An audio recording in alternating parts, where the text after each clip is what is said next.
Good question. I'll get right to it here in a minute. I really don't have a statement. Yeah. Oh, this one right here said, beyond the obvious judging football ability on tape, what goes into researching the character of transport portal players and their reasons for transferring and projecting how they will fit as team members and not uh, distractions regarding their playing time? How could that research be done methodically and carefully this 22-23 period when you took so many expected to play key roles immediately? I think in our transfer portal evaluation, a lot of it relies on where they're transferring from to. I mean, we want to call and talk to as many folks as we can from the school that he's transferring. Obviously, character becomes the number one concern. We've already evaluated. We just very rarely, now there's some instances when we take guys from the portal that haven't played a lot of ball, but we very rarely have had success doing that, to be honest with you. We have to see them on tape for the most part playing at, we don't really care what level. I mean, there is a concern about, who they're playing against. But we go back and research if we have seen any 40 times. We research how many times they've been hurt. Are they coming in with the injury? And then we try to find out as much as we possibly can about character. And obviously, we go from our boards to needs, and then we rank our needs, and we rank the guys coming in, and however they are on our needs, that's how we bring them in first, second, third, fourth. And to be perfectly honest with you, we try to find out if they're looking for an NIL deal or they're looking for a team. If they're looking for just an NIL deal, a lot of times we don't have just great success with those guys. But if they're looking for some NIL and things of that nature, not necessarily the highest bidder, we do real well with those guys. Hope I answered the question. Mock game Saturday? Friday, tomorrow. Okay. Yeah. Anything out of the box? No, to be honest with you, our mock game has kind of gone a little bit, Trey, into, I believe taking the stress out of the kids is the main concern about game day. So we will do everything from pregame meal. Now we're not going to do it 4 hours before the game, but we'll do everything from pregame meal, how we do that, to we'll do the hog walk, to running through the A, to where do we set, to a bunch of substitutions. We'll go through goal line and make sure we have the goal line out there. But we used to put on shells and run a kind of a game. We used to put on spiders, and then we went to spiders. And now it's we use that for announcing our captains tomorrow, and then we use it for team photo, and then we use it for just substitution. It's almost like a subscript, a little more physical than a subscript would be on a Friday afternoon. In other words, we nobody will get taped and things like that tomorrow. It'll be more of mental than what it'll be physical, and showing them from the beginning to the end to everything of what game day is all about. Yeah, this week. How difficult is that conversation, and how do you broach that with somebody like, been working on our offense, working on our defense, and now we need to work on the opponents? Well, I think it's tough. The first thing I did, I put up two guys that were scout team players that went in the first round. Isaiah Wilson played on the scout team the entire year. And 2 years later, he went in the first round. And Jonathan Cooper, I coached him at North Carolina, was a scout team, redshirted guy, and then was a seventh pick in the draft. Guys learn a little bit different. Some guys aren't big enough, strong enough yet, but I showed them, talked about, their dreams, whatever their dreams may be, is they can still have them. These guys did, and they continue to do it. But we've got, the better your players get, the better your scout team gets. I can remember in 2017 at Georgia, our scout team, I know on both sides of the ball, but I was more, knew more about the defensive scout team, was incredible. And I think it helped us tremendously. And I think the better your players are, the better scout team your look team's going to be. And I thought they did a really good job. Alex Sanford is down there right now. I don't know, he'll be there all year. He makes a lot of plays down there. And there's guys showing out every day, or the last 2 days since we've moved scouts. So really proud of them. The conversation is hard, though. Put a bow on what you thought of camp now that it's done, and then the prep for Western Carolina. How it's gone so far? What you think of the plan? Well, I like camp. We are beat up. If you guys come to practice, there's several guys in. There's some guys in green. There's some guys not in there. There's some guys things that. I do not think today, though, to be perfectly honest with you, that we'll have anybody. I don't think that we'll have anybody miss a game, except for obviously Bakke. We're trying to be smart with them. Some of the guys today, we did scout team work with them, but did not do good on good work with them. We had 3 different segments of good on good. We didn't put them in live action. We do have some guys with some ankle injuries and things of that nature that we've got to get healed up between now and when we play next Saturday. So it's been a physical camp. It was a physical practice today. It was just a Tuesday practice for us, but there's 3 segments of good on good and a lot of physicality. We went goal line, we went short yardage, all those things that obviously we all know we needed to work on last year.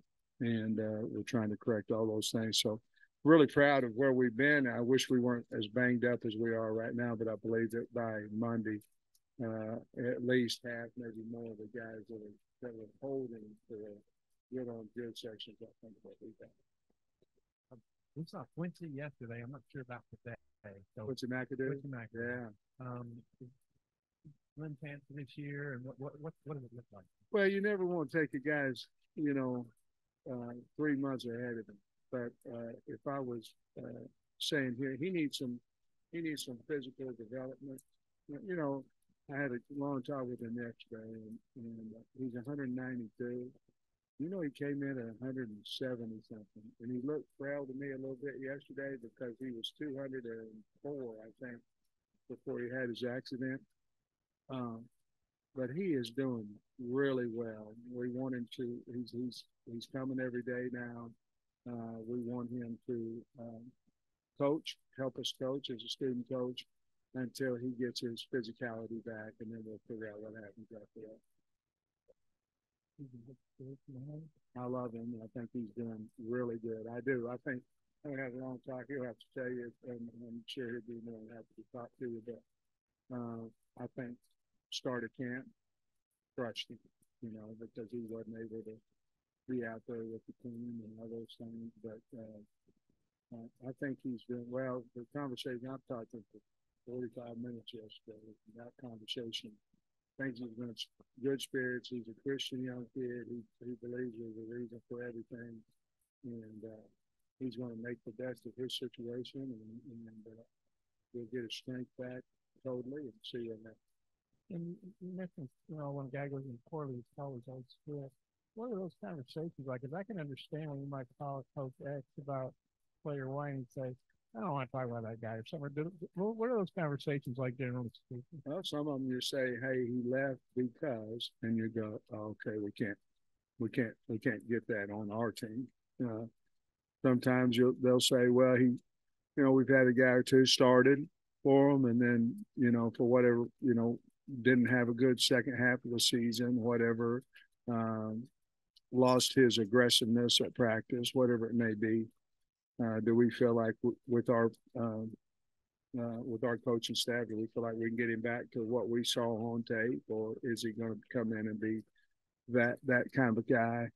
People call us all the time about our guys that transfer, and if they transfer the right way, we never have anything but good things to say about them. Well, we're truthful, about the ability, which we need to be, but character-wise and all that, if they do it the right way, we certainly. And we've never said anything negative about any of our guys that transferred. It's just been simply, most of them it's been because they want to go play somewhere and they don't see a light on the depth chart here. Most of them. And it's kind of that way with some other schools too. And you can get a guy like, let's say, Jaheim Singletary that is really a good player, but he's knocked up, locked down on the depth chart at some schools and things of that nature. So that's a little bit, it is a difficult conversation, but it's one you have to have because you cannot afford to take a character issue. And then you mentioned NIL. I'm sure Terry Tennis is going to Mississippi State. I don't know how closely you work with Terry, but I feel like you did a pretty good job getting NIL launched. I just wonder what your thoughts are about the job Terry did. Yeah, we wish him the best, and obviously everybody's in who wants to move up in the profession, and if that's what he felt like he did, we're very happy for him. And we worked well together, and he did a wonderful job here, and he'll be missed, but certainly the NIL program I'm sure it will continue to be as good as it has been, and will get better, but I'm happy for him if he's happy. Still working back, or if Andrew Chamblee has maybe won over that starting left tackle job? I think that's still yet to be seen. Andrew Chamblee certainly deserves reps on a Saturday. I think there'll be an ongoing battle there, and then I think at some point you'll go, okay, are both of these guys in our top five? And if there is, then you got to have another conversation of what's our best five? Where can we put our best five? Lately, in the last few days, Tykeith Crawford has entered into that conversation as well. But I couldn't be any more proud than I am with Andrew Chamblee, and he took an opportunity and he proved that he's ready to play, and so we're going to play him. I've seen Amari Wiggins has also run with the first team offense a little bit. Is he in that top five conversation as well? Absolutely, and I think we've had some injuries over the last week, and we've found, you see them against our D line and things, and you're going, okay. So I think we feel really good about at least 8. I do, with Amari being one of those guys. He's beat up a little bit with an ankle. We've got to get him healthy as well, but he's never missed a practice. Well, he missed a couple early when he first did it, but we got to get that ankle healthy to really see what kind of player he really is, because the power is not quite there because of the ankle. But I think once the ankle gets healed up, and he's close, but we're monitoring him and the reps that we give him right now versus good on good. I was wondering, with Antonio Greer, what exactly is going on there? And do you expect him to be okay? Well, he had a quad pull, and we expect him to start practicing on Monday. But he's had a lengthy injury there. Even when he was practicing, he wasn't full speed. So we expect that our plan is to either get him in some Indy on Saturday, and then obviously Sunday we're off. Monday, so will be a Tuesday practice for us. But at the latest, we'd like to get him back on the field Monday, and we think we can. So you were complimentary of Jaden Johnson on the radio last night. Yeah. But he's been with the few days, I think. Yeah. What specifically has he done better than he was last year? And I don't know. You guys, I think he'll really have to answer that question, but here's what I've seen. He's changed. Matter of fact, I talked about a couple of guys who they decided that it's not this guy, it's not that guy, it's not the coach, it's not the culture, it's not this, it's me. I've got to change. And I called out Jaden Wilson, because he certainly has. Now, he's a little beat up right now, but he certainly has. And I called Jaden Johnson because what we saw as young guys, maybe not quite all the time last year from those two guys. And then this year, they are leaders. They're as harder working kids as we have. They've always had the athletic ability, and I think they've just decided, hey, let me focus on me and not this, where I'm in the depth chart, this, that, and the other. And can I become the player that I should be? And I couldn't rave any more about those two guys. They have totally changed their mindset, in my opinion. They would have a better answer than me, but that's what I see. On the roster, I think I counted for Georgia. So between you and Jimmy, Georgia's just more open for y'all now, I guess. Yeah, it really is, and we have that relationship in there, and Jimmy's really the guy. I mean, Jimmy's like the godfather when he walks into schools over there, because he has everybody respects him, man. He had such a great career, as a head coach over there, both in football and track. But yeah, George has been good to us, and we'll continue to recruit there. You have a lot of transfers from smaller schools and new players, and you have two neutral site games, especially one to open the season. Have you talked to them about kind of the increased rigors that entails, and if you have, how are those going? Well, that's a good question. We really haven't. I believe our D2 guys, if I'm thinking, that's the two wideouts, and they've been here since January. I think they're excited about going into new venues and having a lot of people there and all those type things. But I think I've asked them both about the differences, and obviously it's just on a bigger scale, more people, more help, more trainers, more food, all that kind of stuff. But I think they're ready for the challenge. They were really, really good Division II players, and I think they're excited to see what this is all about. But they practiced so many times against SEC type players that I think they're going to be just fine. But they're really excited. And then as far as the portal, do you think communication between coaches has kind of gotten better as a byproduct because of the portal?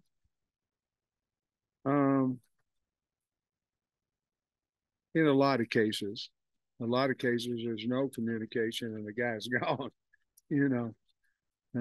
Most time when somebody comes in and says, I'm going to portal, they know where they're going, but in our case, I really believe that they get in the portal. Brian Overton tells us they're in the portal. We watch the tape, we do this, and then we call whomever it is to try to get to know them. But I think it's just like anything else. You take mine, I'll take yours, whatever your need. Different teams have different needs, immediate needs, or help depth-wise needs. And, I've got enemies out there. I don't think I have a whole lot of enemies in the coaching business, and they're willing to talk to us. And we certainly are them. We want to help our kids if they decide to leave. Not that they didn't lose anything, but is that happening in the Western Division? It's like, I know you got connections to Georgia, but you're not calling up Lane and Eli Drinkwitz and saying, hey, are you? Are they calling you? No. Not that close. No. And usually I'm not talking about the SEC. Now I've called Kirby, but no. No, that doesn't happen. I'm talking about Tesla, and I'm talking about guys from like Kiwi Rhodes and things like that. Rhodes, excuse me. Yeah, no, there ain't a whole lot of conversation going on there. The next line with you talked about having 9 guys and 3 deep and stuff. That's obviously a position group that rotates probably more than any other position. Is that something you see as a team? It's like we're going with this group and next year this group and this group, and how much of a benefit can that be in terms of getting to the fourth quarter? Yeah, I think big, especially early in the season when depth is going to show later, and it can show early in the heat. So I think it's huge for us going against Western Carolina early because it's going to be hot in Little Rock, real hot, and on the turf as well. But I think, to be honest with you, the only thing I don't want a 4-man rotation, then a 4-man rotation, then a 4-man rotation, a 4-man. I do want. Let's go back. The guys who run out there first, those are the ones that deserve to be running out there first. In other words, I don't want to be each week, okay, these 4 guys go out first, the next 4.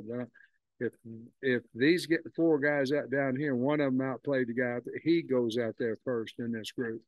I don't want it to be, okay, well, they're all playing the same amount, but somebody's playing better. He doesn't have a chance to run out, because it's more important to the kid than it is to us who runs out there first.